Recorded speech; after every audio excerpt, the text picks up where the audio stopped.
4 deste capítulo do Elucidações da Além.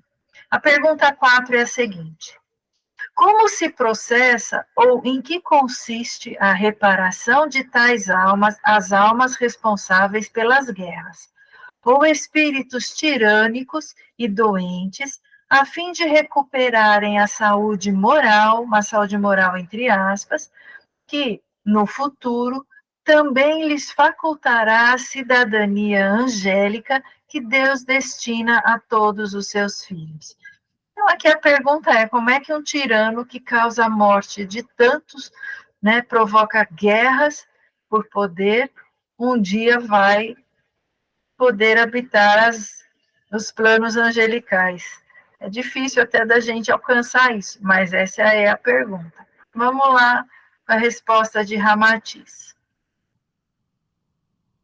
As almas dos déspotas sanguinários, vítimas da loucura, do egoísmo, da cobiça e autores do morticínio de milhares de criaturas sacrificadas para garantir-lhes a prepotência e a ambição, são como o cavalo selvagem que arremessa o seu cavaleiro ao solo, produzindo-lhe ferimentos nas quedas dolorosas. Infelizmente, pela vibração violenta das energias maléficas que ainda excitam-lhe o espírito, o tirano, o conquistador sanguinário e os seus comparsas perversos, ao encarnarem na Terra, o trauma psíquico que os perturba violenta-lhes o trabalho harmonioso das células físicas, fazendo-os nascer idiotas e anormais. Aí tem um adendo. Nota do médium. Vide o artigo Idiotia, de Emmanuel, a página 226 do Reformador, de outubro de 1962, órgão da Federação Espírita Brasileira, em que o autor espiritual tece considerações sobre a encarnação sacrificial dos tiranos e déspotas do mundo, quando jungidos à imbecilidade. Então, é assim, a gente conseguiu trazer, é um trecho curto, né, não é longo, não. A gente vai pedir para o Lauro ler este artigo sobre a idiotia que o Emmanuel escreve em 1962, e depois a gente vai para os comentários. Vamos lá. Lauro, pode ler para a gente? É porque não dava para ampliar, viu, gente? É uma revista desta cor, está muito antiga, e quando amplia, desfocava tudo, não tinha como eu colocar o texto para vocês, então pedi para o Lauro ler, para não ficar só a minha voz. Pode ser, Lauro? Pode ser. Boa noite, estão me ouvindo?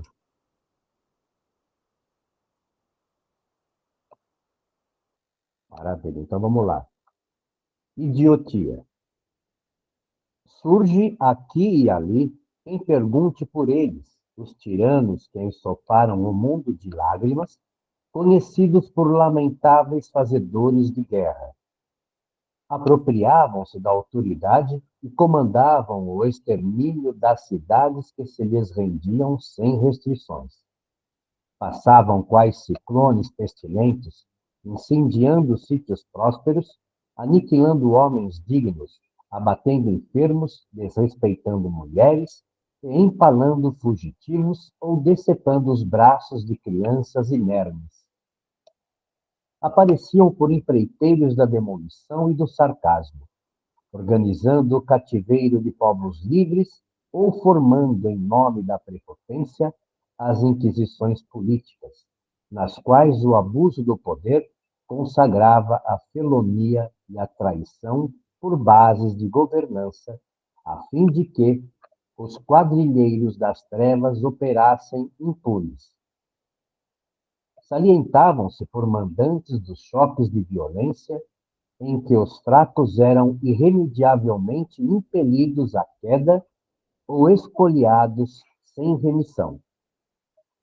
Entretanto, nas seges purpuradas e nos palácios faustosos em que transitavam sorridentes, na direção do sepulcro, repontavam, sem que eles mesmos percebessem as maldições dos sacrificados, o choro das viúvas e dos órfãos, os gritos de horror dos perseguidos quando traspassados pelos últimos golpes, as chamas das fogueiras destruidoras, o sofrimento dos mutilados, as pragas dos feridos agonizantes, largados à ventania da noite, o sangue dos campos recobertos de cadáveres insepultos, o frio das necrópolis encharcadas de pranto, o infortúnio dos lares vazios, o protesto das escolas arrasadas, a dor silenciosa dos templos derruídos, os adeuses e os soluços dos mortos. E ao deixarem o corpo físico, muitas vezes com as honras tributadas aos grandes chefes, no próprio cadafalco resplendente de lumes, de permeio com os cânticos e as orações, nos quais se lhe homenageavam os restos, passaram a escutar, terrificados e indefesos, o vozerio de condenação e a algazarra do desespero com que eram recebidos em novo nível de consciência. Atormentados, então, por muitas das vítimas, que não lhes desculpavam a crueldade, humilhados e desditosos, suplicavam da providência divina a própria internação provisória em celas de esquecimento e renasceram na esfera do raciocínio deformado e entenebrecido. Quando passes diante de um irmão torturado por lesões cerebrais irreversíveis, não lhes volte o rosto, nem recorras à eutanásia inconsciente. Quase sempre, o companheiro situado na provação temporária da idiotia é um gênio fulgurante, reencarnado na sombra, a estender-te o pensamento aflito e mudo, necessitado de compaixão.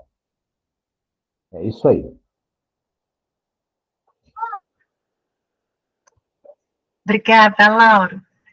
Então, gente, por aí a gente vê que, além do texto, isso aqui foi escrito um pouco depois do livro Elucidações do Além. Esse livro é mais ou menos da mesma época, e é a época logo pós-guerra, né, das duas guerras, explicando um pouco sobre os tiranos, os sanguinários das duas últimas guerras.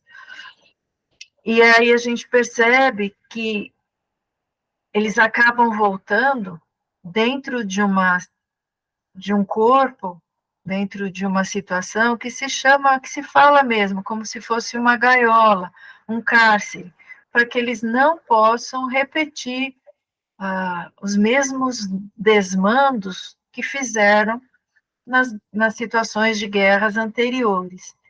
Agora, em nenhum dos casos a gente vê o seguinte: quantas encarnações serão permitidas e quantas vezes eles virão nessa condição de idiotia até que a sua mente se acalme ou ela volte a entrar no eixo para que ele possa ter um corpo e uma mente encarnado de maneira sem apresentar essas lesões de idiotia.